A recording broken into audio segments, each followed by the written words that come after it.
सिद्धांत सरस्वती विजयते गौरीय गोष्ठीपति वंदे गुरुपदद्वन्द्वं भक्तबिंदसमन्वितं श्रीचैतन्य प्रभुं वंदे नित्यानन्दसहोदितं श्रीनन्दनन्दनं वन्दे राधिका चरणोदयं गोपीजनसमायुक्तं बिन्दावनं मनोहरं वाञ्छाकल्पतरुश्च कृपासिन्धुभ्यश्च पतितानं पावनेभ्यो वैष्णवेभ्यो नमो नमः। मूकं करोति वाचालं पङ्गुं लङ्घयितगिरिं यत्कृपातमहं वन्दे परमानन्दमाधवम्। वृंदावै तुलसीदेव वै पिया वै केशवस्य च कृष्णभक्तिपदे देवी सत्त्ववत्त्वयि नमो नमः। नारायण नमस्कृत्य नरं चैव नरोत्तमं देवीं सरस्वतीं व्यासं ततो जयो मुदीरये। संकीर्तने कृष्ण कथोपदेशे गौरीयपत्रस्य प्रकाशने च सदानुरक्त गुरुभक्तियुक्तो भक्तिप्रमोदाक्ष जगोद्वरुन् ध्येयं सदा परिभवग्नमभिष्टदोहं तीर्थास्पदं शिवविरिञ्चनुतं शरण्यं वेत्तात्युहं पुनतपाल्भवाद्दिपूतं वन्दे महापुरुषते चरणारविन्दं यत्पादपल्लवनखचन्दमणिच्छटाय विस्फुरजित किमपि गपवधू स्वदर्श पूर्णानुरागरससागरसारमूर्तिः साराधिकामयि कदा कृपां करोसि। श्रीकृष्ण चैतन्य प्रभु नित्यानंद श्री अद्वैत गदाधर शिवासादि गौरभक्तबिंद श्रीकृष्ण चैतन्य प्रभु नित्यानंद श्री अद्वैत गदाधर शिवासादि गौरभक्तबिंद। हरे कृष्ण कृष्ण कृष्ण हरे हरे हरे राम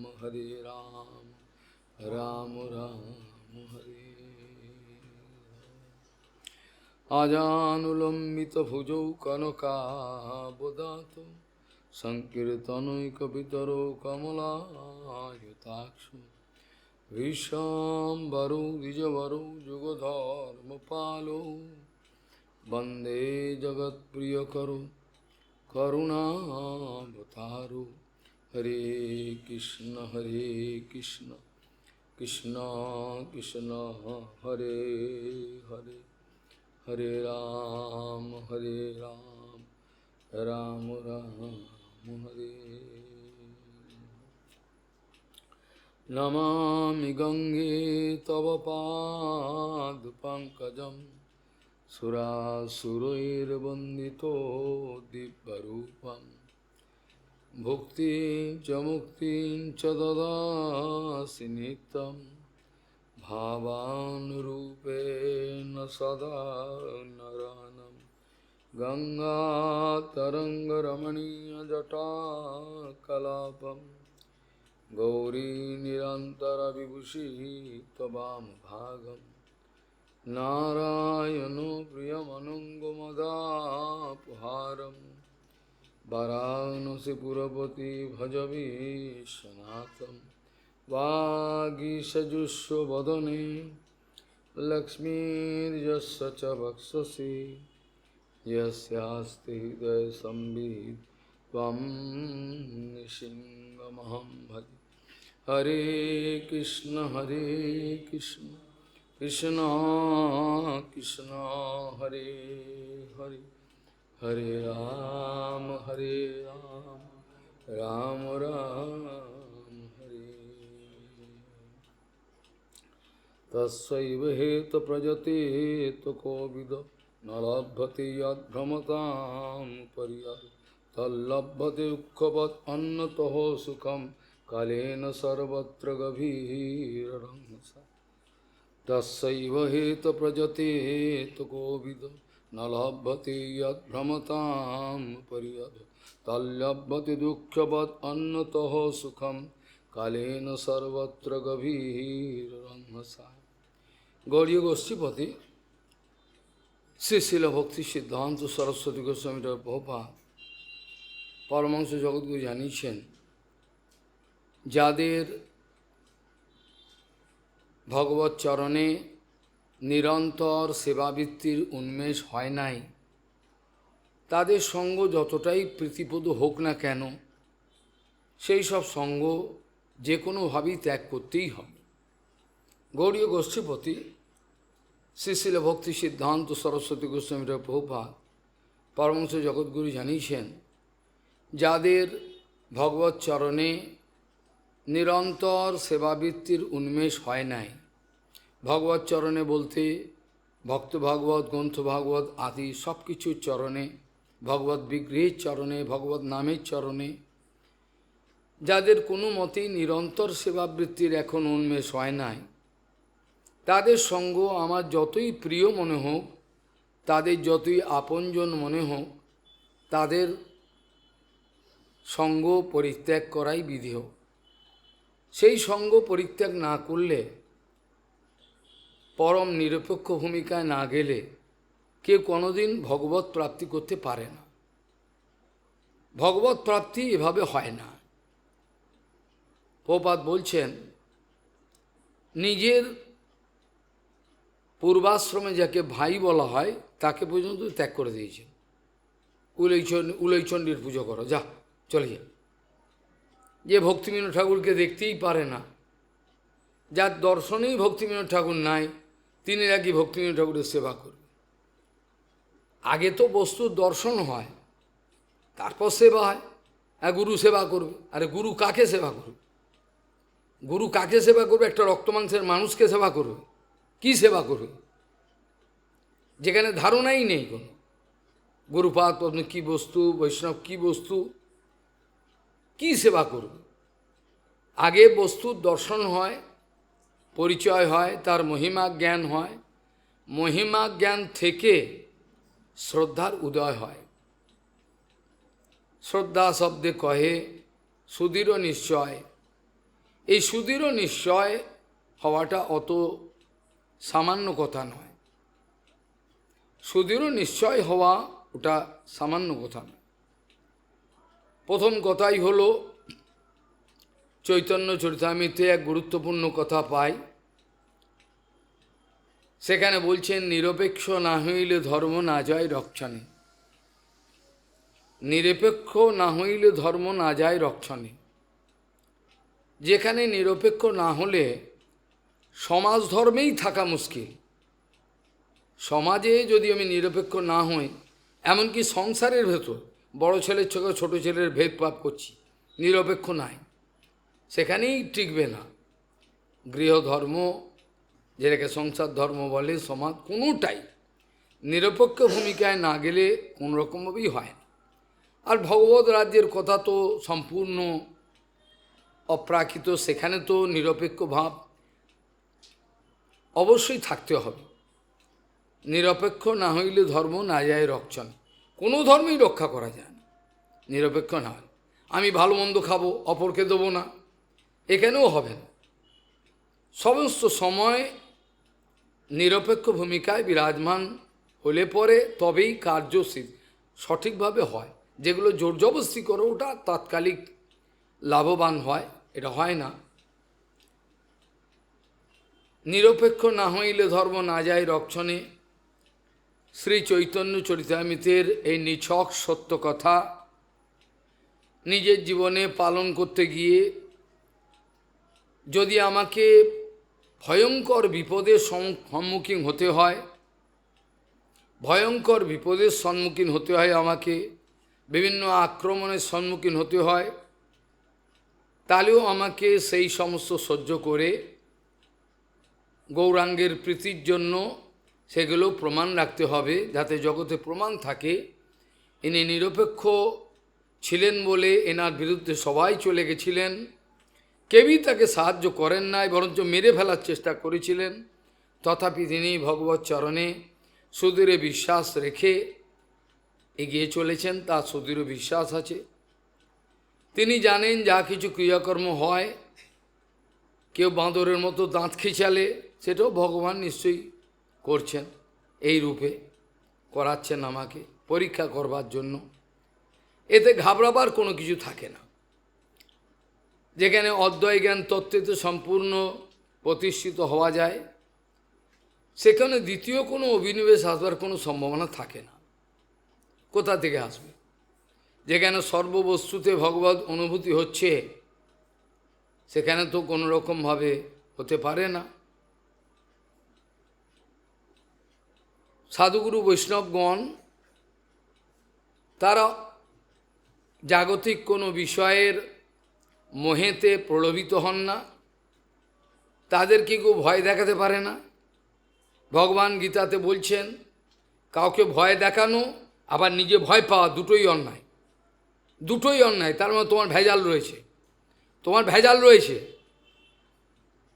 ভয় যেমন আমি কাউকে দেখাবো না, আবার ভয় পাবও না। কেন ভয় পাবো? অনন্ত ব্রহ্মাণ্ডের যখন একটা পাতা পর্যন্ত ভগবানের ইচ্ছা ছাড়া নড়ে না, এই যখন আছে, আমি ভয় পাবো কেন? ভয়টা পাওয়া মানেই হলো আমার দ্বিতীয় অভিনিবেশ আছে, আমার দুর্বলতা আছে, আমার লাভ পূজা প্রতিষ্ঠার ইচ্ছা আছে, কামিনী কাঞ্চনে নিশ্চিত আছে 100%। এটা অঙ্কের মতো, নাড়ি ধরে যেমন বলা যায় বলা যায়। গুরু বৈষ্ণবকে জগতের কোনো কিছুই প্রলোভিত করতে পারে না, কোনো কিছুই প্রলোভিত করতে পারে না। কারণ গুরু বৈষ্ণব তারা ক্রান্তিদর্শী, অর্থাৎ যে কোনো বস্তুর প্রতি একটা প্রলোভনের বস্তু দেখে ফেললাম, খুব ভাল লাগছে, লোভ হচ্ছে, কিন্তু তার পরিণামটা কি এটা তারা দেখতে পায়। এটাকে বলে ক্রান্তিদর্শী। ঋষি মুনি সাধুগুরু বৈষ্ণব যারা ক্রান্তিদর্শী, যারা পরিণাম কি হবে, বর্তমানে তাৎকালিক আনন্দ সুখ ভোগের কথা তারা চিন্তা করেন না। তারা এই জড়গদব তুল্য এই শরীর রক্তমাংসের এবং মনের পরিচর্যা করেন না। তারা এই শরীরের পরিচর্যা, মনের পরিচর্যায় ওরা লেগে থাকেন না। তাদের নিরন্তর জগতের প্রতি করুণা দৃষ্টি থাকে। তারা কোনো জীবকে হিংসা করে ফেলে দেন না। প্রভুপাদ বলছেন, যেখানে আমি সিদ্ধান্ত সমস্ত জানি, আমার চোখের সামনে দেখছি মঠেতে একটা এরা সবাইকে বেপথে গমন করাচ্ছে, এরা উল্টো শিক্ষা দিচ্ছে, সেখানে প্রভুপাদ বলছেন এগুলো জীব হিংসা। আমি জেনে যদি কাউকে না বলি, আমি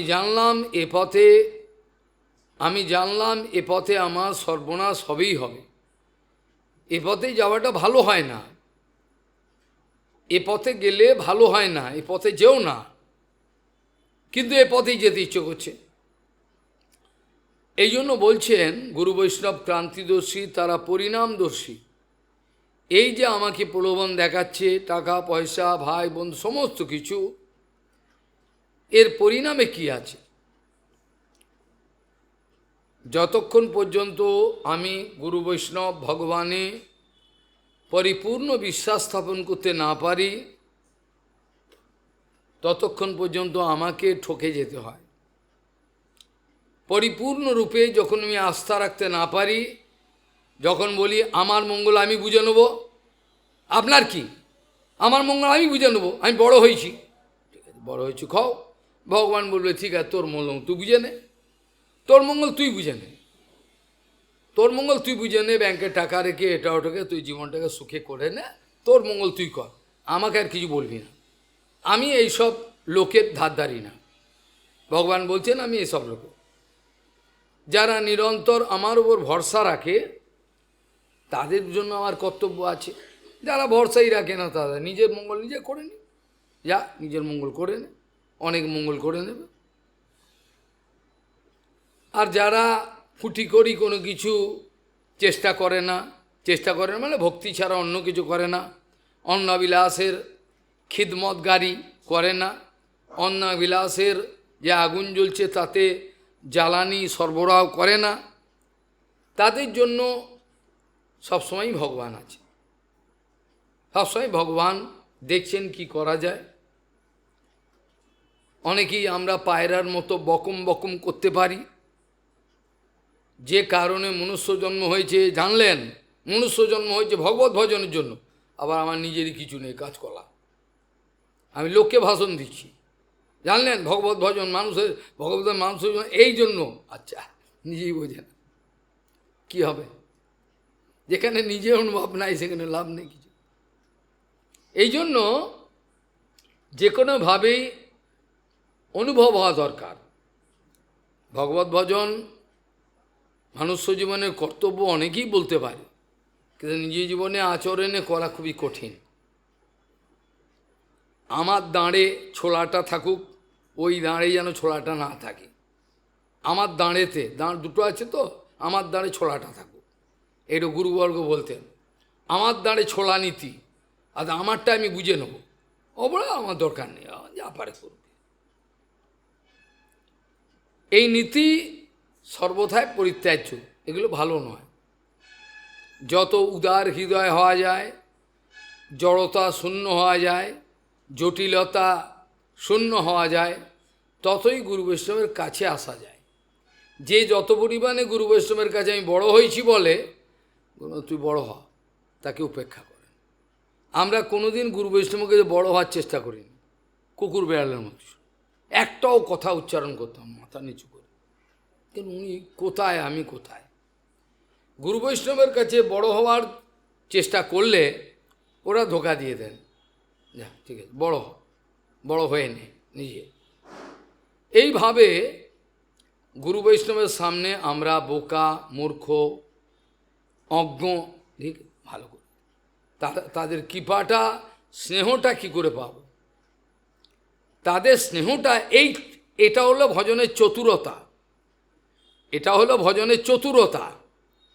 যারা বোঝেন তারা অত্যন্ত চতুর, তারা বোঝেন, বাকি লোক বোঝেন না। ভজনের চতুরতা হলো আমি যে কোনোভাবে, আমি বড় হয়েছি এটা দেখাবো না, বড় বড় কথা বলবো না, কিভাবে আমি তার স্নেহটা নেব, আমি তাকে প্রীতি করে, সে বুঝতে পারবে হৃদয় থেকে আমাকে প্রীতি করে, কার কতটা সে বুঝেন, সেই স্নেহটা পেয়ে গেলেই হয়ে গেল। প্রভুপাদ বলতেন, যদি আমরা গুরু বৈষ্ণবের স্নেহ কৃপা পাই, তাহলে নিশ্চিত পরিমাণে জানবেন আমরা ভগবত স্নেহ কৃপায় পেলাম। গুরু বৈষ্ণবের স্নেহ কৃপা পাওয়া মানে হলো ভগবানের স্নেহ কৃপাই পেয়ে গেলাম, এর মধ্যে কোনো সন্দেহ নাই। বহু দুঃখ পাইয়াছি নাথ স্বতন্ত্র জীবনে, এগুলো কীর্তনেতে থাকে।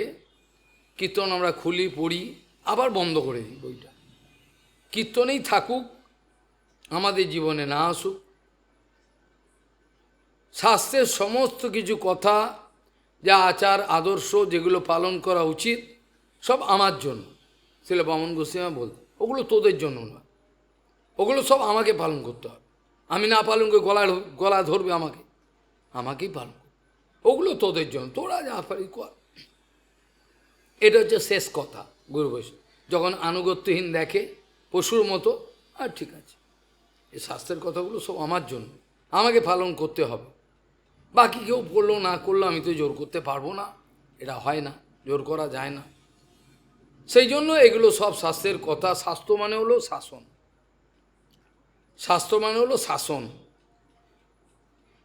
যে শাস্ত্রের বাণীগুলো শাস্ত্রের অনুশাসন মেনে নিতে রাজি নয়, নিজের স্বতন্ত্রতা কোনো না কোনোভাবে বজায়, এদিক না হলেও অন্য কোনো রকমভাবে একটু নিজের স্বতন্ত্রতা, একটু নিজের বিশেষ ভাব বজায় রাখবো, তার গুরু বৈষ্ণবের সঙ্গে খাপে খাপে মিলে যাওয়া, যেটা প্রভুপাদ বলতেন, এটা কখনোই সম্ভব হয় না। কীর্তন করতে পারবে, গুরুমুখ পদ্ম বাক্য হৃদয়তে করিয়া ঐক্য আহার না করিয়া মনে আসা, এগুলো কীর্তন করতে পারবে, কিন্তু বাস্তবিক জীবনে পালন করতে পারবে না। তার পক্ষে সম্ভব হবে না। পরম পূজ্য শ্রীধর গোস্বামী মহারাজ বলতেন, শিষ্যের ভূমিকাটা কেমন, গুরুর ভূমিকা কেমন, ভগবান কোন পর্যায়ে একটা উদাহরণ দিতেন তিনি খুব সুন্দর।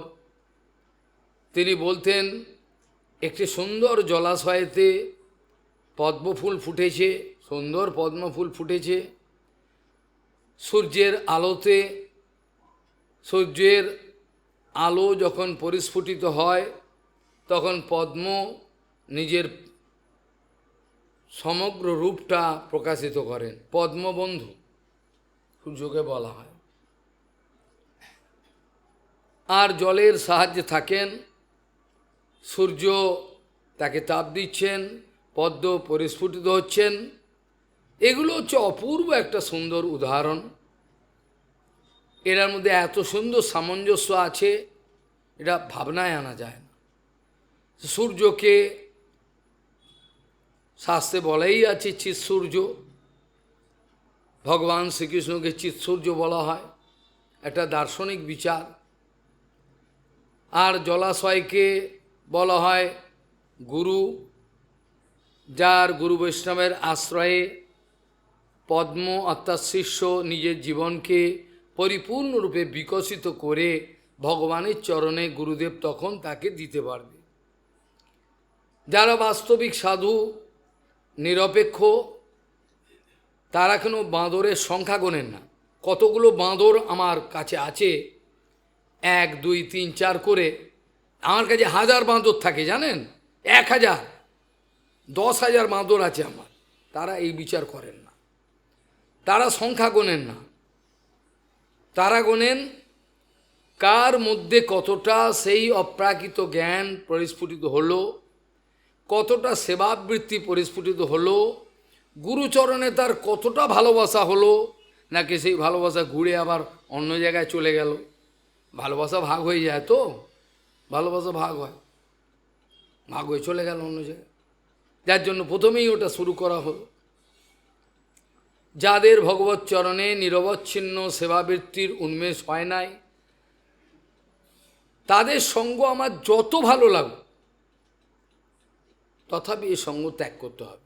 আমি তাদের ছাড়া বাঁচতে পারব না, তথাপি সে সঙ্গ ত্যাগ করতে হবে। না ত্যাগ করলে ভগবত প্রাপ্তির কোনো সম্ভাবনা নাই।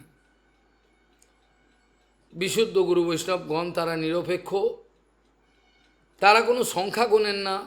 আমার দলে কজন আছেন, কজন আমাকে গুরু বলে রাখেন না গরু বলে রাখেন, হাত তুলে দেন, এগুলো দেখেন না।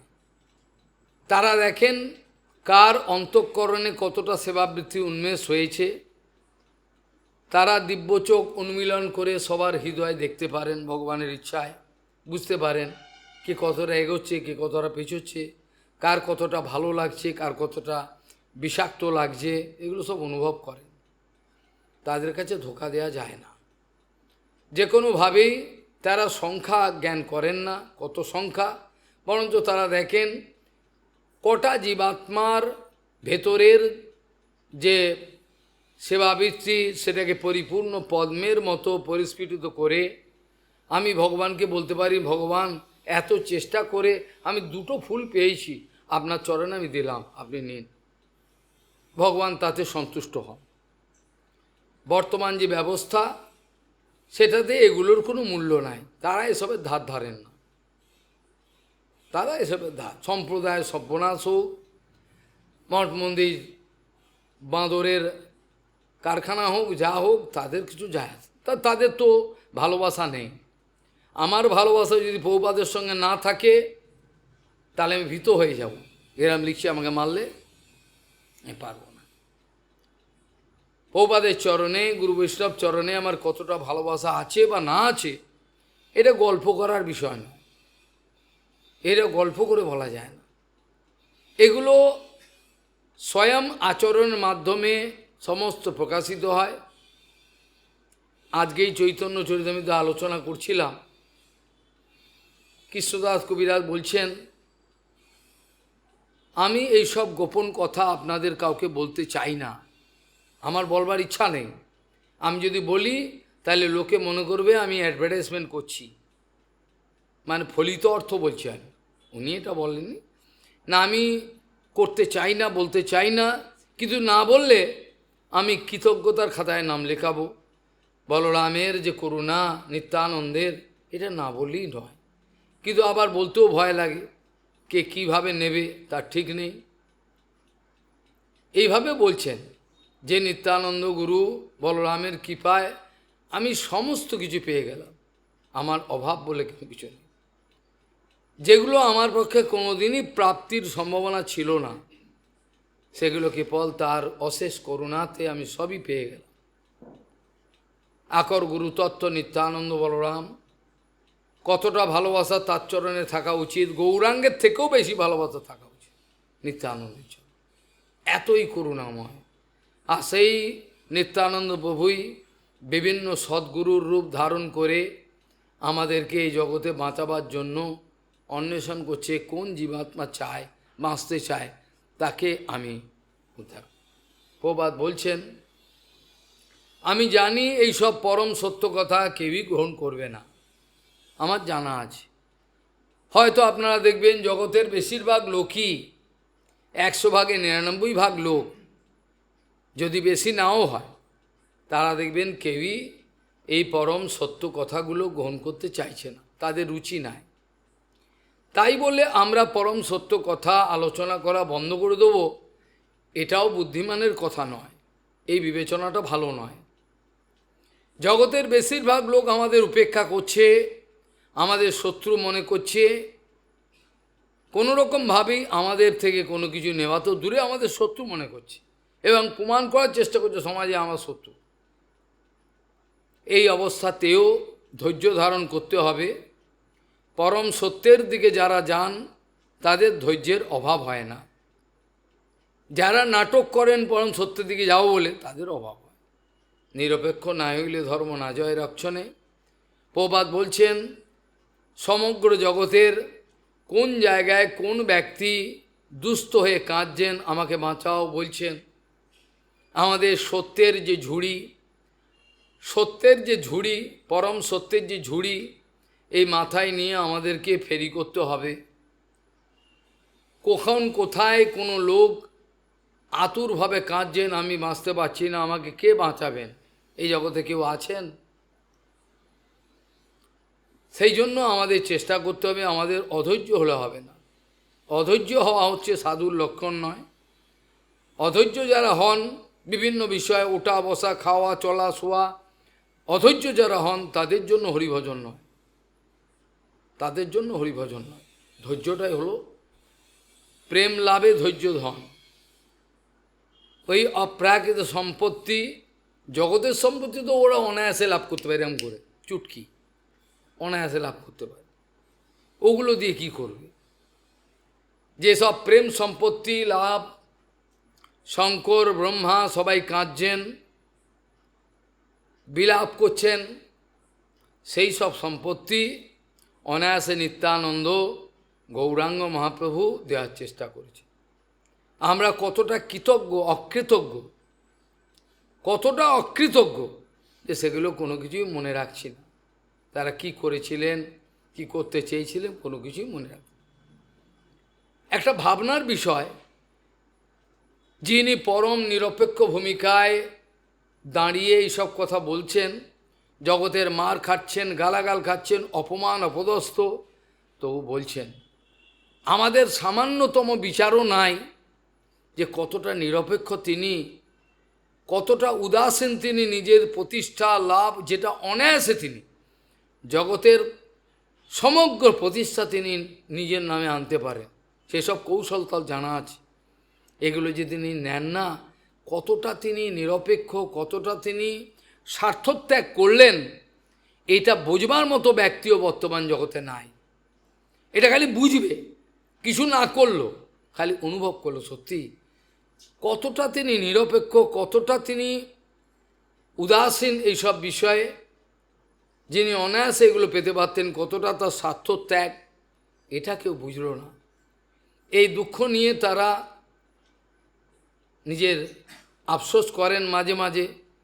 সেরে জগন্নাথ দাস বাবাজি মহারাজ বলতেন, নিরপেক্ষ সাধুগুরু বৈষ্ণবগণ যে এত তীব্র কথার দ্বারা আমাদের জীবনের অনর্থগুলো, হৃদয়ের অনর্থগুলোকে পরিষ্কার করে দিতে চান, কোনোরকমভাবে দয়া করে এত কঠোর কথা বলে সেই হৃদয়টাকে পরিষ্কার করে দিতে চান। এইসব যেন দুর্গন্ধ, দূষিত, ময়লা, আবর্জনা, বিষাক্ত বস্তু না থাকে, যেটা তার জীবনকে, এই বিষগুলো যদি থাকে তাহলে সেই বিষ সঞ্চারিত হয়ে তার অন্তঃকরণ সম্পূর্ণ শেষ করে থাকবে না। তারা যে এই নিরপেক্ষভাবে বলছেন, এরা বুঝতে পারছে না তাদের কতটা দয়া, কতটা করুণা। উল্টে এইসব সাধুগুরু বৈষ্ণবকে গালাগাল দিচ্ছে, অপমান করছেন এবং বলছেন ওরাই অসাধু, যেহেতু ওরা সত্য কথা বলছেন। সমগ্র জগতের লোক যদি এক বাক্যে এক দল হয়ে যায়, তবুও নিজের পরম সত্য বস্তু থেকে সেখানে দাঁড়িয়ে সেই কথাটাই বলা উচিত। তারা সব বলবে ইনি সমালোচনা করেন, ইনি এই করেন, যেখানে ভক্তিবিনোদ ঠাকুর প্রভুপাদ দ্ব্যর্থহীন ভাষায় বলেছেন, যদি আমাকে বিপদের সম্মুখীন হতে হয়, যদি মনোবাদ উপস্থিত হয়, তথাপি কিন্তু সিদ্ধান্ত স্থাপনের জন্য ওরা বলুক, ওদের কাজই হলো বলা। যারা সমালোচনা করছেন তারা তাদের জীবনের ক্রিয়াকর্মটা কি একটু দেখান তো দেখি গিয়ে। আপনি তাদের সঙ্গে থাকুন, আমার নিজেগুলো শয়ে শয়ে উদাহরণ দেখা। আমি কোনো বানিয়ে কথা বলছি, কারোর প্রতি আমার রাগ নাই, খালি খাওয়া আর ঘরেতে গিয়ে শুয়ে পড়া, এই হচ্ছে সন্ন্যাসীর ধর্ম। কতগুলো দেখবেন মোবাইল নিয়ে বসে পড়া, আর টিভি থাকলে তো আছেই, কোনো কাজই নেই। আর কোনো লোক এলে মহারাজজি ধন্যবাদ, এর প্রণামী দিলে আমি অবাক হয়ে যাই। এত সন্ন্যাসী আমি দেখেছি, আমি ভাগবত সামনে নিয়ে বলছি, আমি অবাক হয়ে গেছি। What for they have taken সন্ন্যাস, কী জন্য তারা নিল?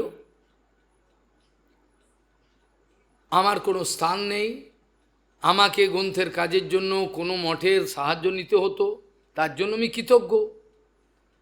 আমি কৃতজ্ঞ, নিশ্চয়ই কৃতজ্ঞ। তাদের অনেক কিছু করবার চেষ্টা করেছি, কিন্তু তারা নেবে না, তারা নেবে না। কিন্তু তার মধ্যেও যতগুলো যা তিনি আচার্য আদেশ করেছেন সেগুলো আমি পালন করার চেষ্টা করেছি, কিছু করার না। বললে বিশ্বাস করবেন না, সকাল 5টা থেকে ফোনে আলোচনা, সন্ন্যাসী, হ্যাঁ আচার্য কার সঙ্গে কথা বলছেন, নারী কণ্ঠ বুঝতে পারছি, কোনো বিচার নাই। সমাজের লোক যদি ভাগবত ছুঁয়ে বলেন, শালগ্রাম ছুঁয়ে, এই সব সন্ন্যাসীগুলো ব্যভিচারী করে না, আমরা জানি, বলুক দেখি। সবাই জানে ইনি ব্যভিচার করেন, সব করে, কিন্তু ওরা বলেন না। বললে অসুবিধা আছে, বললে নিজের অসুবিধা হয়ে যাবে। ওরা সব জানেন, বাবা যে ওর উপর রেগে গেছে, ওকে আলাদা, সব জানেন, কিন্তু ওরা সব জানেন অন্তরে যে এই কারণে বাবা ওনার কোনো রাগ নেই, বিদ্বেষ নেই কাউ, তা সত্ত্বেও কিন্তু এর প্রতিকার করবে না। আমিও জানি, যদি আমি ডিটেকটিভ ডিপার্টমেন্টের কাজ আমি গ্রহণ করি, সব প্রমাণ করে দেবো, একটার পর একটা, সব খুঁদে খুঁদে সাপ বার করে দেবো, কিন্তু করবো না, আমার সময় নেই। আমাকে অধিকার দিয়েছেন নাম সংকীর্তন করবার গুরুপাদ পদ্ম, গোদ্রুমে বসে তুমি করে যাও, লেখো, করো, ওই সেবাই আমার যথেষ্ট। আমার অন্য কোনো আর কিছু করবার আমার ইচ্ছাও নেই, মনোবৃত্তিও নাই। নিরপেক্ষ না হইলে ধর্ম না যায় রক্ষণে, এটা কত বড় সত্য কথা, এটা কেউই বুঝতে চান না, বোঝবার কোনো মনোবৃত্তি নাই কাউর মধ্যে। আমরা বিগত দিনের আলোচনাতে দেখছিলাম ভগবান বলছেন যে কিভাবে পরমাত্মা রূপে আমি সবার হৃদয়েতে রয়েছি, তার সঙ্গে জীব যাকে বলে সে তো আমি ছাড়া আর কি, জীব তো জীব ততস্থা শক্তি, এটা আমি এর মধ্যে প্রবিষ্ট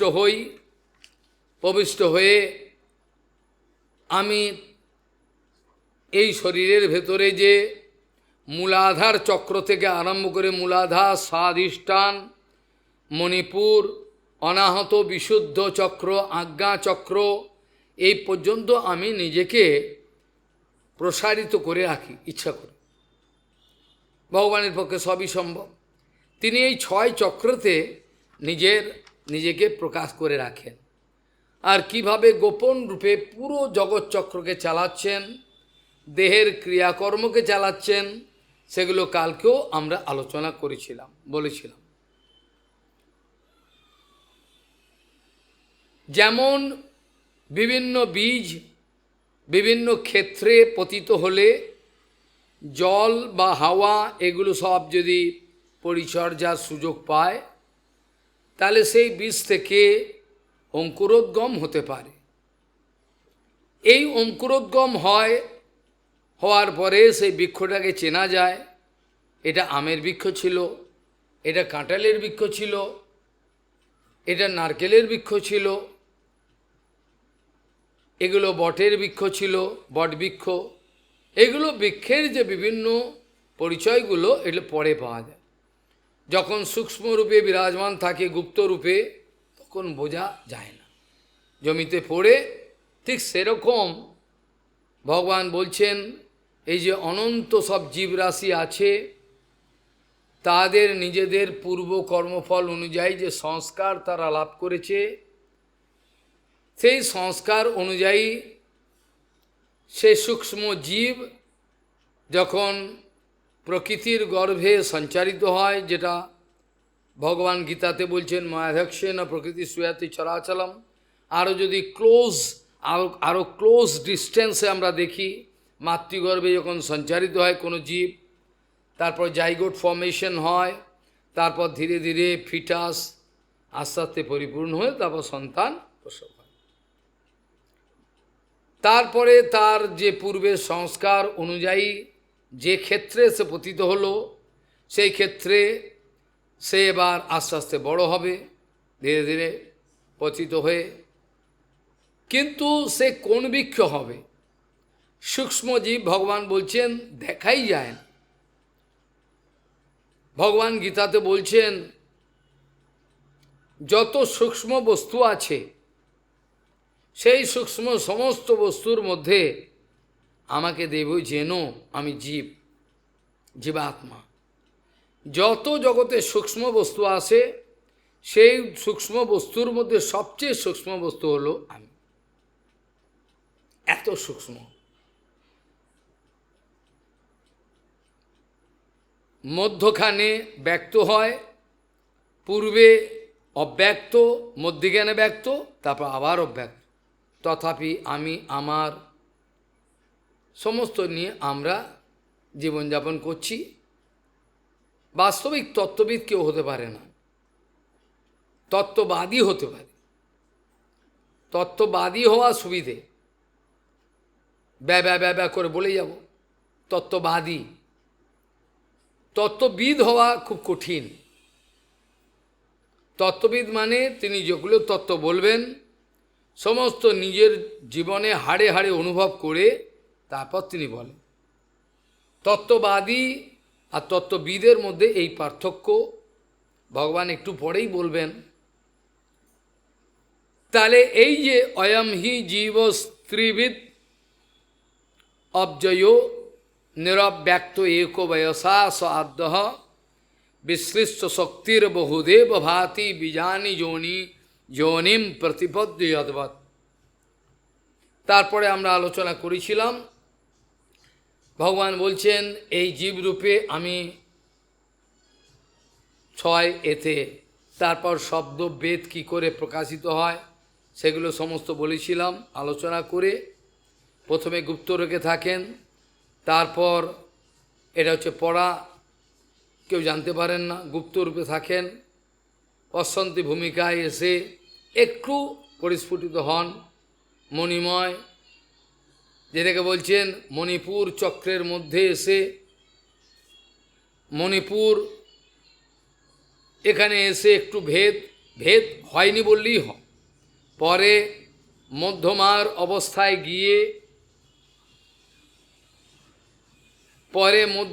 অবস্থায় গিয়ে সেখানে শব্দ এবং শব্দের পার্থক্য একটু বোঝা গেল, কিন্তু হলেও যেই শব্দ সেই শব্দই অভিন্ন থাকবে।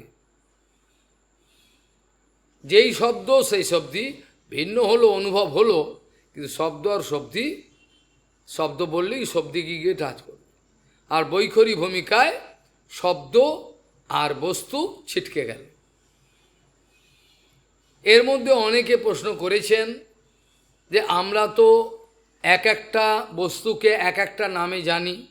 আমরা বাঙালি, আমরা জলকে জল, ওয়াটারকে জল বলবো, কেউ ওয়াটার বলবে, কেউ রাশিয়ান ভাষায় বাদা বলবে, হিন্দি বলবে পানি। কিন্তু যে কোনো শব্দ হোক, সেই শব্দ যদি কোনো স্বরূপশক্তির কৃপা না পায়, স্বরূপশক্তির কৃপা যদি না পায়, তাহলে আলাদাই থাকবে। যখনই কোনো স্বরূপশক্তির কৃপা কোনো মহাপুরুষের মাধ্যমে কোনো ভাষার মধ্যে ঢুকলো, যে সম্বন্ধে আর্টিকেল বেরিয়েছিল 1 মাসের মধ্যে, দেখবে ও প্রশ্ন করেছিল, তার পুঙ্খানুপুঙ্খ উত্তর দেওয়া হয়েছে, গবেষণামূলক আর্টিকেল, কিন্তু কে পড়ে, কে বাংলায় অনুবাদ করে? আমরা খেয়ে দিয়ে ঘুমিয়ে আর সময় পাই না। যে রামপ্রসাদ গান গেয়েছিলেন, আমি সকল কাজের পাই হে সময়, তোমায় ভজিতে পাই না। এ হচ্ছে আমাদের অবস্থা। সব কাজে পারবো, লাই নাড়া এদিক ওদিক সব করবো, ফোন সব, সময় ভজন করার সময় নেই, তখন অসুবিধা। কত অনন্ত সেবা বসে রয়েছে আমাদের অপেক্ষায়, যে কবে করবে। জীবনটা এত ছোট, মজা করতে করতেই চলে গেল, বাস। অফুরন্ত সেবা, অনন্ত সেবা অপেক্ষা করছি। ভগবান দিতে চাইছে যে কর কর। ভগবান যাকে ভালোবাসেন তাকে ছপ্পর ফেটে সেবা দেন, টাকা দেন না। ছপ্পর ফেটে টাকা দেন না, ছপ্পর ফেটে সেবা দেন। সেবা কর, সেবা করে যা। টাকা তো আমি আছি, ও তো আসবেই, একটু চিন্তা কি আছে। কাজেই এইভাবে ভগবান বলছেন যে বিভিন্ন বীজ যেমন ক্ষেত্রে পরে পরে বীজের সংস্কার অনুযায়ী বীজের অঙ্কুরোদ্গম হয়, ফল ফুল বিভিন্ন রকম প্রকাশ পায়। জেনে রেখো, সমস্ত জগতে তন্তু ব্যয়, অর্থাৎ যে তাঁতের কাজ করে, যেমন বাবা সুতো বনে কাপড়, দেখতে কাপড়টা লম্বা চড়া হলো, সুন্দর দেখতে হলে এই রং হলো, ওই রং হলো, সবই হলো, কিন্তু মূলেতে এর ভেতর কিন্তু সুতোই রয়েছে, সুতো ছাড়া অন্য কিছু। হয়তো বলবে টেরিকটের সুতো আছে, কার বলবে সিল্কের সুতো আছে, সুতো ছাড়া তো অন্য কিছু নেই। সমস্ত কাপড়ের বিন্যাসের মধ্যে একটাই জিনিস আছে, মূল সুতো। ভগবান বলছেন দেখো, যস্মিন ইদম পুরোতম অশেষমূতম পটো যথা তন্তু বিতান সংস্থ এসো সংসার তরুহু পুরাণ কর্মাত্মক পুষ্পফলে প্রসীতে। এই পুরো ব্রহ্মাণ্ডটাকে একটা বৃক্ষের দার্শনিক বিচার করা যায়, যেটা ভগবান গীতাতে বলেছেন, ঊর্ধ্বমূলম অধঃশাখম। আবার আমার এই যে ব্যক্তিগত শরীর, এটাকেও কিন্তু বৃক্ষের সঙ্গে তুলনা করা যায়, একেও কিন্তু বৃক্ষের সঙ্গে তুলনা করা যায়। এই বৃক্ষের সঙ্গে তুলনা করলে পরে ভগবান বলছেন দেখো, উপাদান কারণভূত এই দীর্ঘ এই যে তন্তুরাজি রয়েছে সমস্ত কাপড়ে ব্যাপ্ত হয়ে, তদ্রূপ এই বিশ্বের যাতে ওতপ্রোতভাবে যাতে বিরাজিত সেই অনাদি ঈশ্বর কর্মাত্মক সংসার রূপ ভক্তি ও মুক্তিরূপ ফল পুষ্প প্রসব করে থাকেন। এখানে কি করছেন, অর্থাৎ জীবগণ নিজের কর্মফল অনুযায়ী যে ক্ষেত্রে পতিত হলেন, সেখান থেকে বড় হলেন ভালো করে, সেই বীজ হলো। কাউর জীবনে তমগুণের প্রাধান্য রয়েছে, পূর্ব সংস্কার, আমি আশা করতে পারি না সে একটা ভদ্রলোক হবে, হবে কি, তার সংস্কারটা ওটা রয়েছে।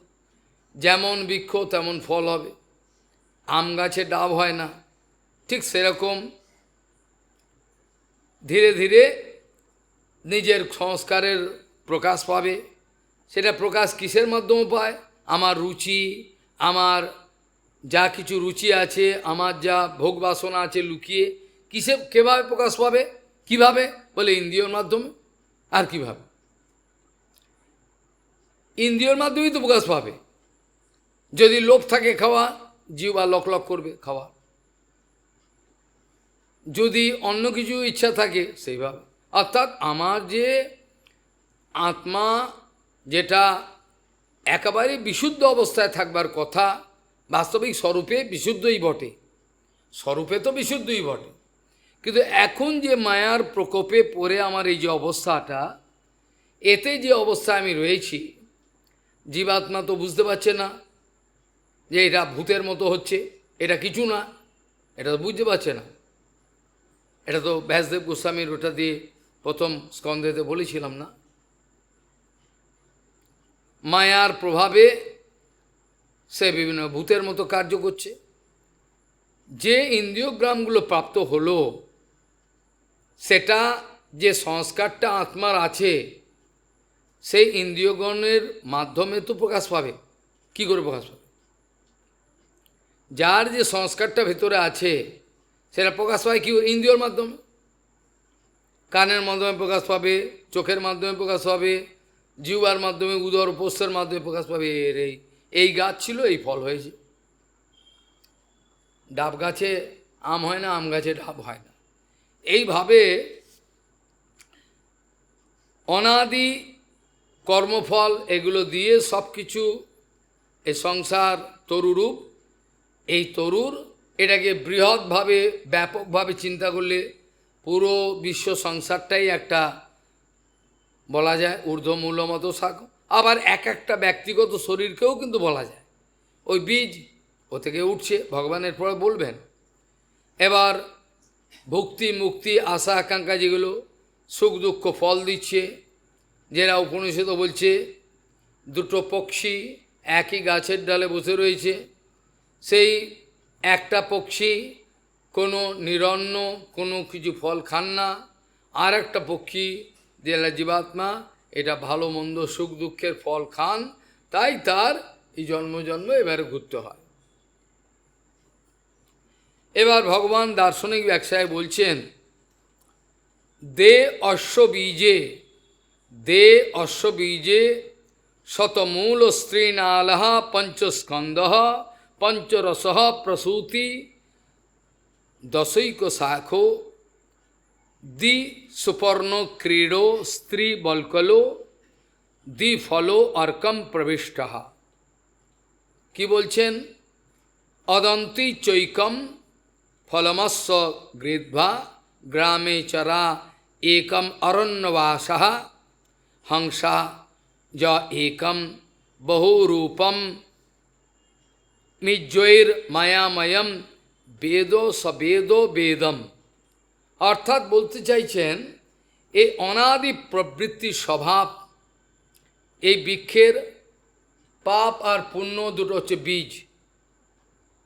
এটা বলছেন এই অনাদি প্রবৃত্তি সম্পন্ন বৃক্ষরূপ এই যে বৃক্ষ, এই দেহরূপ বৃক্ষ, এর পাপ আর পুণ্য দুটো বীজ, আর অপরিমিত বাসনা, আর এন্ডলেস বাসনা তার হলো মূল। মূল কেন বলা হচ্ছে?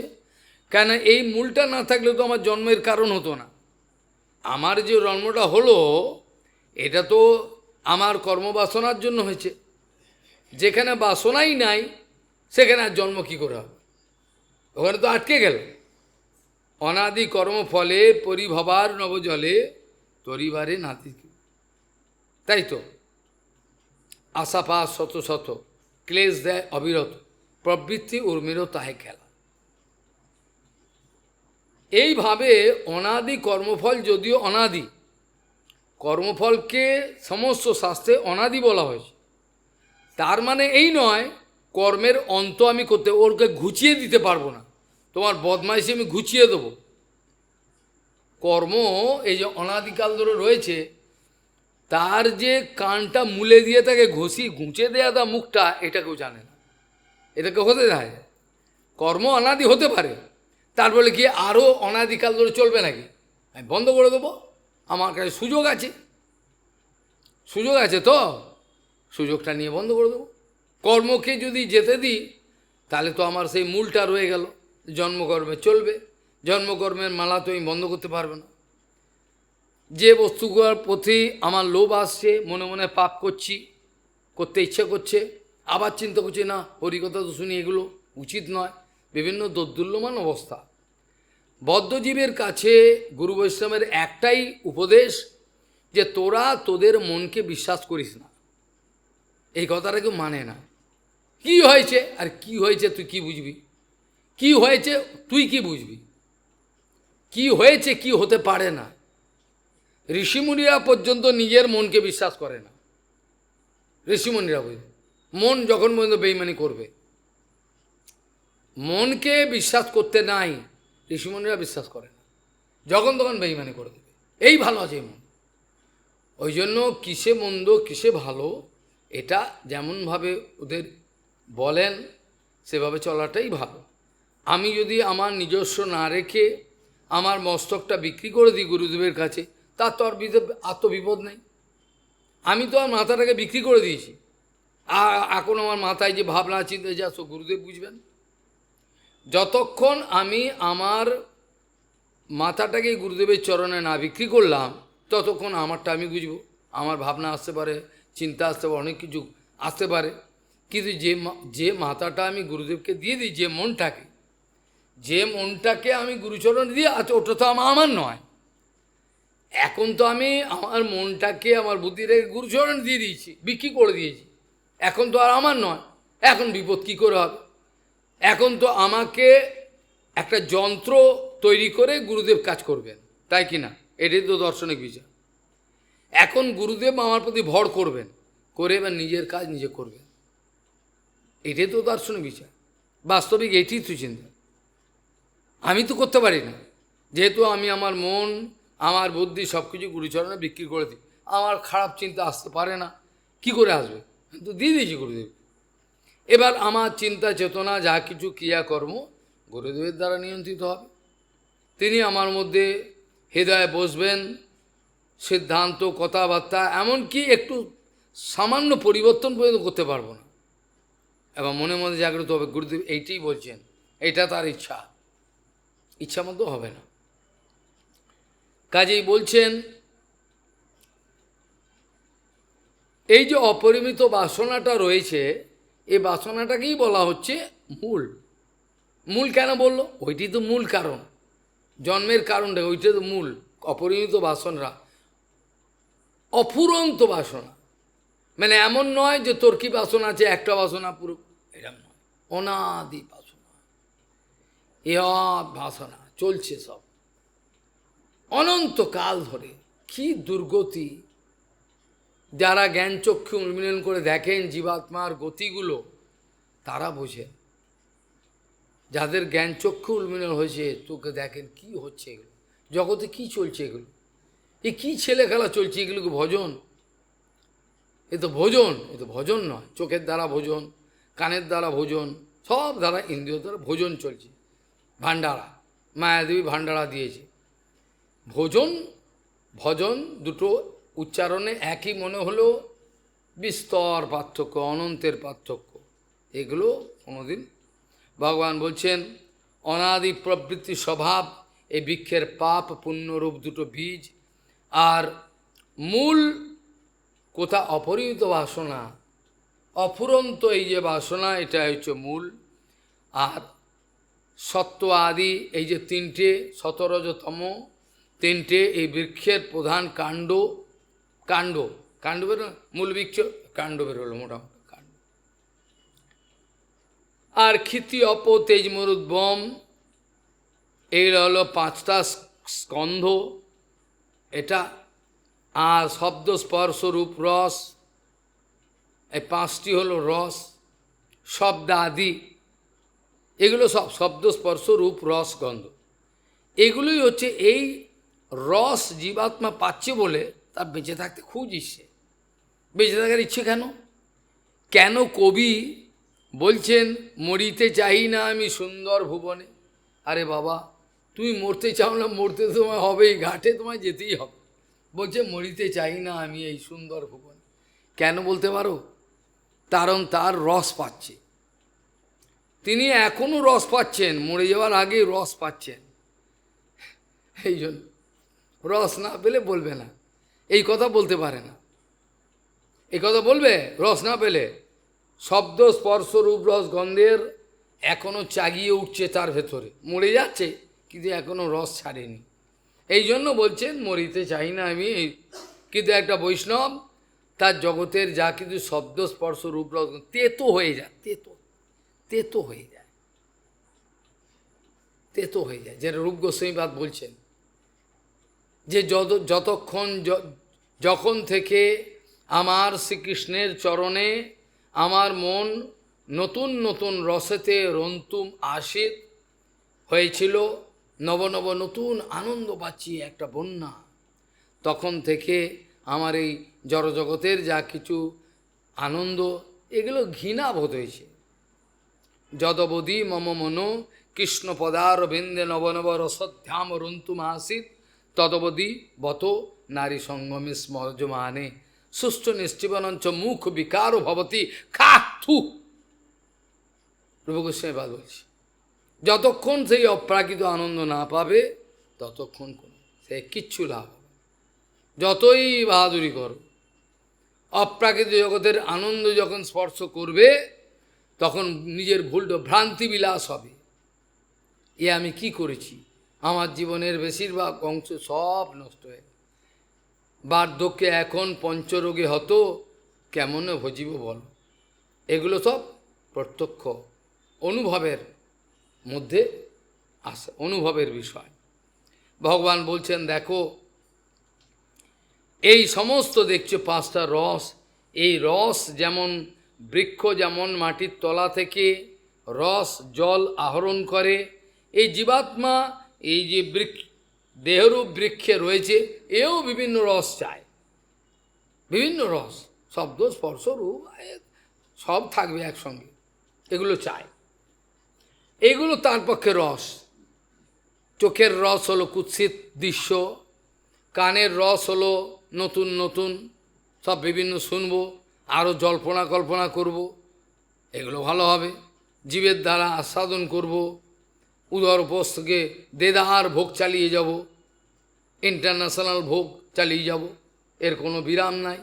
এইগুলো ইন্দ্রিয়গণ সবগুলো এইগুলো চায়, ইন্দ্রিয়গণ চাইবে। ইন্দ্রিয়গণের এটা কাজ, তো ইন্দ্রিয়গণের কাজই তো এটা চাওয়া। কিন্তু যিনি সেই অবস্থায় পৌঁছেছেন তিনি বলেন গুণা গুণেষু বর্তন্তে ইতিমর্তা ন সজ্জতে বুধহ। ইন্দ্রিয় ইন্দ্রিয়ের কাজ করছে, খাওয়া খাতে হচ্ছে খাই, পড়তে হচ্ছে পড়ি, সব কিছু করেন, কিন্তু মূল বিষয় যে হরিভজন সেটা থেকে তিনি ছুটি নিতে চান না। রূপ গোস্বামীপাদ বলছেন যখন থেকে আমার মন ভগবান গোবিন্দের চরণের নতুন নতুন আনন্দ আমি দেখতে পাচ্ছি, তখন থেকে সংসারের কোনো কিছুই আমার তেতো হয়ে গেছে। কিসে আনন্দ দেবে আমাকে? খাওয়া দিয়ে আনন্দ দেবে? আমার চোখের আনন্দ দেবে কিসে? যেখানে অপ্রাকৃত আনন্দ পাচ্ছে সেখানে প্রাকৃত আনন্দ কখনো করে কিছু করতে পারে না, কিছু দিতে পারে না। তিনি সমস্ত প্রপঞ্চের প্রসবকর্তা, যেটাকে গায়ত্রী মন্ত্রে প্রসবিতা বলা হয়। এ মন্ত্র আলোচনা করা যায় না। তিনি প্রসব করছেন সমস্ত জগৎকে।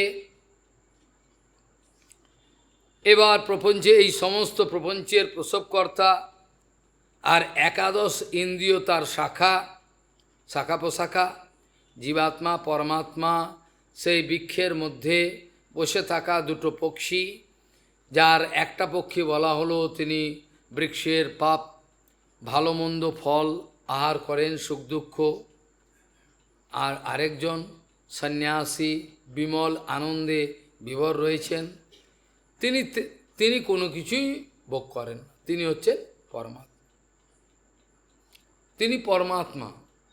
এইভাবে এ আশ্চর্য এসব চলছে।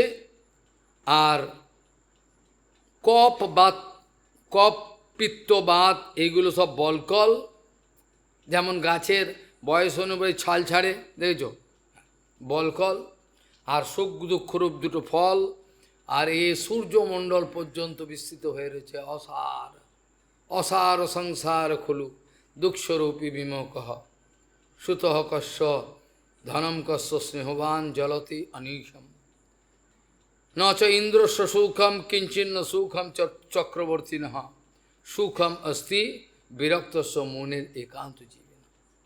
যেসব সাধুগণ সেই বিমল আনন্দে ডুবে রয়েছেন তারা বোঝেন স্বর্গরাজ ইন্দ্রেরও সেই, স্বর্গরাজ ইন্দ্রও আনন্দ নেই, তারও ভয়, সুখ নেই,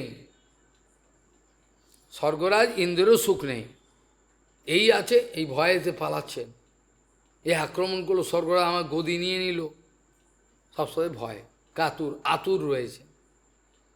চক্রবর্তী রাজা নহুষ গয় তাদেরও শান্তি ছিল না, কোনো ব্যক্তি বলবে না শান্তি।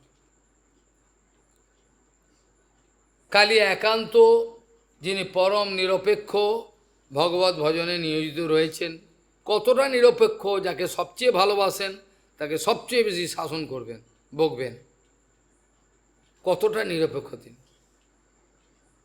এইভাবে বলছেন সূর্যমণ্ডল পর্যন্ত পরিব্যাপ্ত হয়ে রয়েছে, বিরাট ব্যাপার। তাহলে বৃক্ষের ফল হচ্ছে সুখ দুঃখ, আর গ্রামবাসীকালে গ্রাম্য সুখ, যেটা বৃত্তাসুর ইন্দ্রকে বলেছিল, তোমার যদি গ্রাম্য সুখে কোনো স্পৃহা না থাকে আমার সামনে দাঁড়াও দেখি। কত বড় কথা, কথাটার মানে কেউ বুঝল না, বুঝল না। তোমার যদি গ্রাম্য সুখে স্পৃহা না থাকে আমার সামনে দাঁড়া, শব্দ স্পর্শ রূপ রসগন্ধ লুটে নেওয়ার ইচ্ছা না থাকে, জীবনের কোনো মায়া না থাকে, আমার সামনে দাঁড়া দেখি। কত বড় সাহস, কীরকম কথা বলছেন। নোচেত গ্রাম্য সুখে স্পৃহা মম অগ্রে তিষ্ঠত, দেখি দাঁড়া। তাহলে কতটা বীর, বীর কে, বীর কাকে বলে? যে কাম ক্রোধ লোভ মোহ মদমাস্ত্র সব জয় করেছে। বাকি কাউকে বীর বলা যায় না, মাঠে মারা যাবে, মাঠে মারা যাবে, কেউ বীর নয়। বীর হলো এই ল্যাক প্যাকে সাধু, নিষ্কিঞ্চন হরে কৃষ্ণ করছে, তার যে কি বল, তার যে কি বল, এই যে গুরু মহারাজ দেখতে বৃদ্ধ, তার যে কি বল, একটু যারা তার বিরুদ্ধে গেছে সব শেষ, উড়ে একেবারে খোলাম কুচির মতো চলে গেছে, কিছুই করেন না তিনি, কেউ অভিযোগ দেন না, কিছু না, নিরন্তর ভজন করে। আমরা তিনাদবি শুনেছি প্রতিষ্ঠিত ব্যক্তিগণকে দুর্বল, ও তো তিনাদবি মা ধাক্কায় ফেলে দে ওকে, কিন্তু তিনাদবি যে কত বড় শক্তি ধারণ করে, তিনাদপি যে কত বড় শক্তি এর ভেতরে, এটা বাইরের লোক জানে, ওরা মানে গায়ের জোর। এটা প্রহ্লাদ তিনাদপি শুনি দেখিয়েছিলেন, হিরণ্যকশিপু ততবীর এই মেরে ফেলবো করেছিলেন, কি করতে পারলেন? প্রহ্লাদ মহারাজ তো আর যোগসিদ্ধি করতে বসেননি, প্রহ্লাদ মহারাজ যোগসিদ্ধি করেন না, কিন্তু যোগসিদ্ধি এমনি এসেছিল তার। প্রহ্লাদ মহারাজ কি যোগসিদ্ধি করেছিলেন? এমনি তার জীবনে এসেছিল, তাকে আগুনে ফেলে দিচ্ছে, আগুন তাকে পোড়াচ্ছেন, এর কি যোগসিদ্ধি? তো বিষ দিচ্ছে, বিষস্তম্ভন, অগ্নিস্তম্ভন, এগুলো কি? এগুলো তো যোগসিদ্ধি। সে তো চায়নি কিছু, তার জীবনে এমনি আসছে। সেই জন্য যারা বিশুদ্ধ সে অবস্থায় নিরন্তর ভগবানের সেবায় লেগে রয়েছেন, তাদেরও সর্বকার্য এমনি সিদ্ধি হয়। কেউ গেল, কেউ এলো, চলে গেল, ছেড়ে ইচ্ছে হয়েছে গেছে, তাদের কিছুই যায় আসে না, সর্বসিদ্ধি তাদের এমনিই হয়। মাধবেন্দ্র পরিবার নিষ্কিঞ্চন, কিন্তু তার ইচ্ছেগুলো পূর্ণ হলো না। সে গোপালের মন্দির করলেন, সবই করলেন ভগবানের ইচ্ছাপূর্তির জন্য। যদি আমাকে নিষ্কিঞ্চন নামটা খোয়াতে হয়, বাইরের দৃষ্টিতে ভাষাগুলো বুঝতে হবে, যদি প্রভুপাদের সেবার জন্য আমাকে নিষ্কিঞ্চন নামটা খোয়াতে হয়, এতদিন জঙ্গলে ছিল, আহা রুটি মেঘে খেত বাবা, আজকে তার এরম, তাও রাজি আছি, আমার দরকার নেই নিষ্কিঞ্চন না, ভেতরে নিষ্কিঞ্চন থাকলে হলো, না থাকলে না হলো। কাজেই ভগবান গুরু বৈষ্ণব সন্তুষ্টির জন্য আমাকে যা উচিত সেটা আমাকে অনুকূলে করতে হবে। আমার নিজের কোনো ইচ্ছা আশা কোনো কিছু থাকা উচিত নয়। এইভাবে ভগবান লাস্টে বলছেন যে এই অরণ্যবাসী যে পরমাত্মা যেটা ভেতরে রয়েছেন তাকে অরণ্যবাসীর সঙ্গে তুলনা করছে। অরণ্য বলতে নিরন্তর সাধু সঙ্গে থাকাটাকেই অরণ্যবাসী বলা হয়। এখানে অবশ্য পরমাত্মা রয়েছেন, এটাকে উদাহরণ দিচ্ছেন। অরণ্যবাসী বলতে যার কোনো কিছুতে স্পৃহা নাই, অরণ্যকে যায়, এটি মানে ধরে নিতে হবে। কাজেই এই অরণ্যবাসী সন্ন্যাসীগণ সুখ এবং আনন্দরূপ ফল গ্রহণ করেন। অর্থাৎ যত জীবাত্মা আছে তার মধ্যে যারা সন্ন্যাস নিয়েছেন বাস্তবিক রূপে, তারা যে গ্রাম্য সুখ গ্রহণ করেন না, শব্দ স্পর্শ রূপ রস গন্ধ তাদের আনন্দ দিতে পারে না, তারা একটা অনাবিল একটা আলাদা আনন্দে তারা ডুবে রয়েছেন, অপ্রাকৃত আনন্দে। সেইটার তুলনা করে বলছেন পরমাত্মা এগুলো কোনো ধার ধারে না, নেয় না। আর একটা পরম গুরুত্বপূর্ণ কথা ভগবান বলছেন, যিনি কোনো মহাপুরুষের কাছে, পরম পূজ্য গুরুজনের কাছে এই গভীর সংসারের গোপন তত্ত্বটা যিনি অনুভব করে নেন, ভগবান লাস্টে এবার উপসংহার করছেন, যার এরকম বিবেক জাগ্রত হয় যে এই মহাপুরুষ কোনো একজন পেলাম, সেই মহাপুরুষের কাছে সংসারের যে ভেলকিবাজি এটা আমি হারে হারে অনুভব করে নিলাম। এই যদি কেউ অনুভব করে সংসারের রহস্য, ভগবান বলছেন জেনে রেখো তার বেদ পড়া হয়ে গেছে। ভগবান বলছেন তার বেদের অনুভব হয়েছে, যে সংসার অনিত্য বুঝেছে। তিনি পরম পূজ্য গুরুজনের নিকট বহু রূপময়, চটকদারি, চমৎকার, মায়াময় এই আশ্চর্য সংসারের যে ভেলকিবাজি, এই যে হারে হারে যে মহাপুরের কাছ থেকে সেবা করতে করতে অনুভব করে নিয়েছে, তা জেনে রেখো সে বেদের অর্থকে অভিজ্ঞ হয়েছে। বেদের অর্থতে তিনি অভিজ্ঞ হয়েছে, বেদের অর্থ সে বুঝেছে। সংসার অনিত্য বুঝেছে মানে নিত্যবস্তু সে বুঝেছে। সংসার অনিত্য বস্তু বলা মাঝে তে নিত্যবস্তু কোনটা ভগবান বুঝেছে। সেই জন্যই তিনি বেদের তত্ত্বার্থ অভিজ্ঞ বলে মেনে নিও, জেনে নিও, এটা জেনে নিও। পরে যেটা বহু প্রচারিত কথা অনেকেই মুখস্থ করেন, সেটা আলোচনা করা উচিত গভীরভাবে, যদিও এইসব আলোচনা এরই অন্তর্গত। এই কথাটাকেই বোঝাবার জন্য, এটা কি যে এইভাবে সংসার অনিত্য অনুভব করে যাতে মাতাল তালে ঠিক থেকে যুক্ত বৈরাগ্যের দ্বারা আমার নিজের ইচ্ছা আশা যা কিছু সম্মান প্রতিপত্তি সব ছেড়ে দিয়ে গুরু বৈষ্ণবের সেবা করতে করতে আমি বিদ্যা কুঠারের দ্বারা অবিদ্যাকে কেটে আমি উড়িয়ে দেবো। অবিদ্যা আমি রাখবো না আমার জীবনে। আর পরে যখন অবিদ্যাকে জ্ঞান কুঠারের দ্বারা গুরুদেব যে কুঠার দিয়েছেন কেটে ফেললাম, কেটে ফেলার পর কুঠারটা হাতে ধরে রাখবো কেন, কী হবে? বোঝা গেল?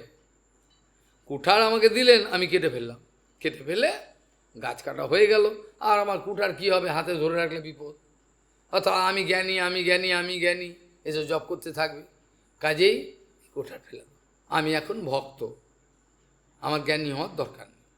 অর্থাৎ জ্ঞান যখন পরিপক্ক অবস্থায় পৌঁছায়, পরিপূর্ণ রকম পরিপক্ক অবস্থায় পৌঁছায়, প্রভুপাদ বলছেন যেমন কাঁচা আম, ডাঁসা আম আর পাকা আম।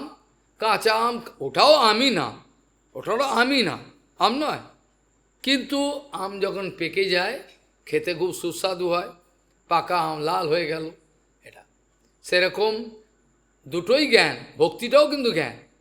কিন্তু জ্ঞান যখন পরিপূর্ণ অবস্থায় পৌঁছায় তখন সেটার নাম হয় ভক্তি। আর আমার অত কথা জানার দরকার নেই, তুমি তো আমার, আমি তো তোমার, কি কাজ অপরাধন।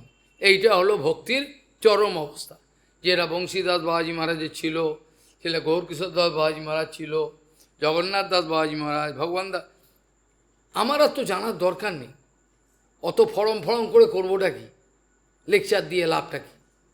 এই যে অনুভব হয়ে গেল তুমি আমার আমি তোমার, আর তো আর কেউ আমার আপন নেই। যারা আপন বলে মনে করছে তারা তো কালের গতিকে কর্পূরের মতো উড়ে যাবে, কে বাবা কে মা কে। এখন যদি চিৎকার করে মা কোথায় গেলে মা কোথায় গেলে, চিৎকার করলেও কি মা আসবে? চলে গেছেন চলে গেল, বাবা বাবা বলে হারাবে, সে গেল তো গেল, চিরকালের মতো চলে গেল।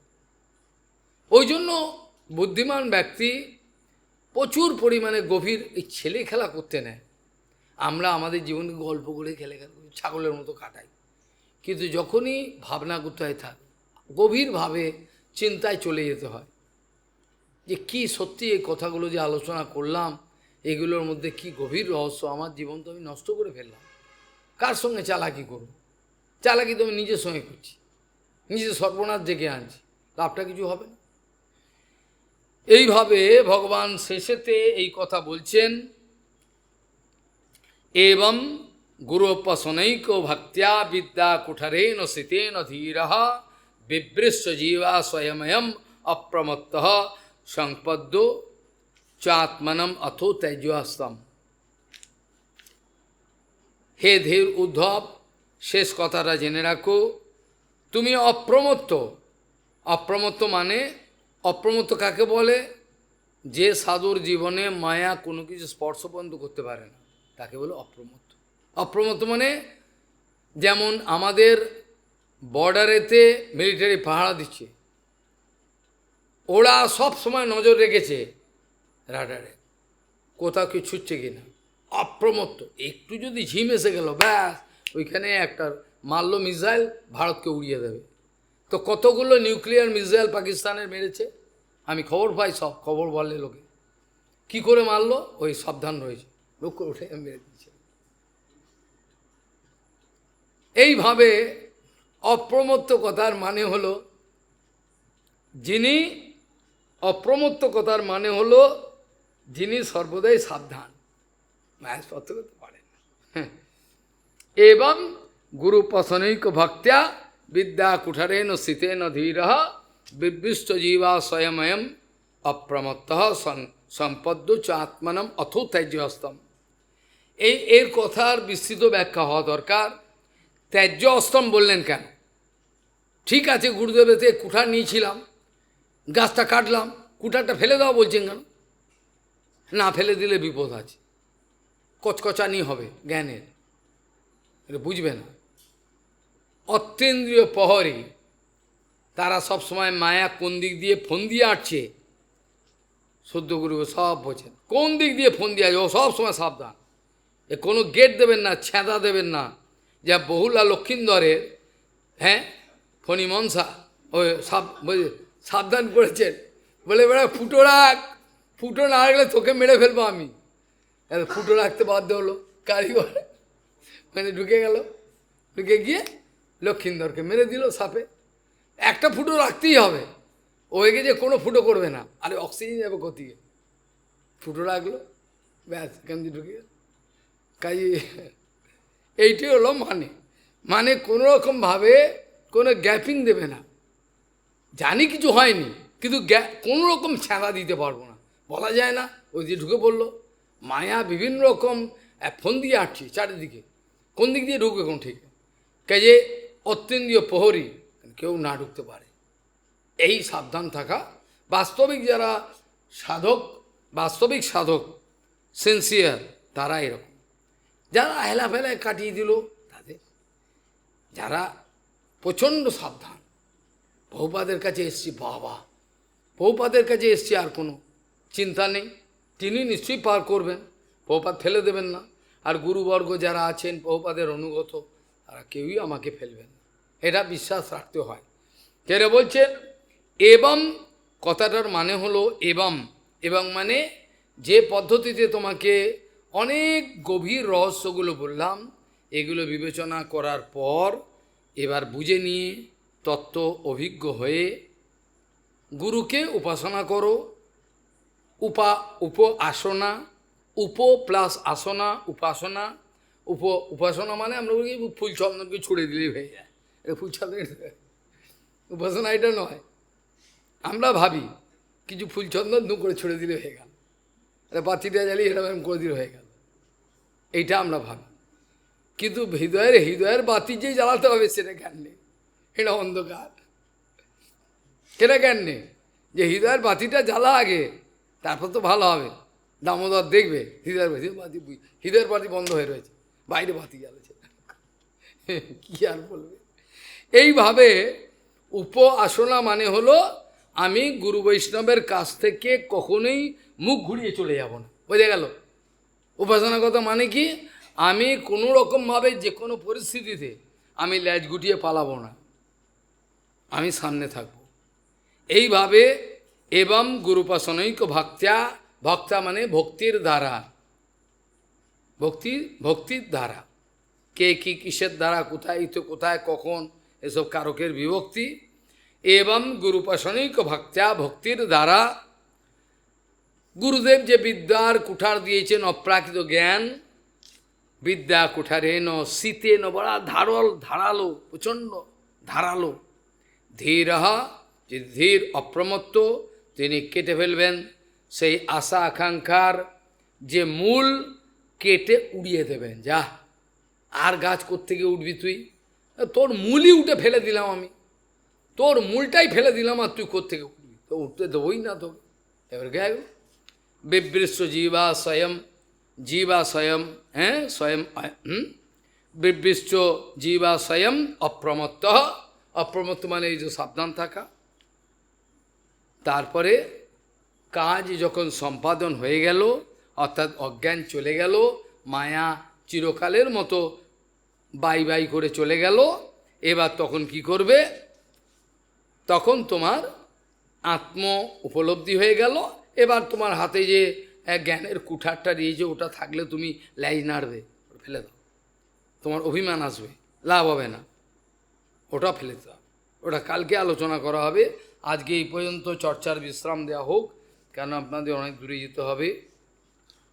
ইয়ৈকহেত প্রজতে তো কোবিদ ন লভ্যতে যদ ভ্রমতাম পরিয়দ তল্লভ্যতে দুঃখবৎ অন্যতঃ সুখম কালেন সর্বত্র গভীর রঙ্গসা। वाञ्छकल्पतरुस्य कृपा सिन्धु पतितानं पावनेभ्यो वैष्णवेभ्यो नमो।